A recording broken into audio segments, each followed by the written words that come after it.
देसी है।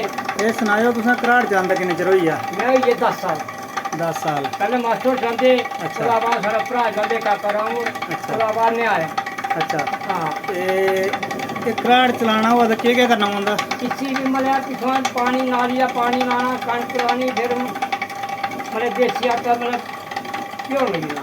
इसी राणा शाना भी पौंदा नी बिच पूरा? राणा मतलब राही है 8 दिन राह्ने अस। अच्छा उस बाद अस 8 दिन रौह्ने। 8 दिन। ओह्दे बाद जिसलै स्याला होंदा मक्कां आटा शुरू करने, मक्कां देसी आटा रांह्दे केह्दे कन्नै सी? राहियै कन्नै। राहियै कन्नै। राहियै कन्नै राह्ने। अच्छा मतलब एह् लग्गी गोपली के इत्थुआं कढानी बधानी, एह्दे कणक लग्गी दी। थल्लै केह् ऐ? थल्ले एह् लग्गी मतलब गोपली। अच्छा हाँ एह् ठुलकी लग्गी, एह् डल लग्गी।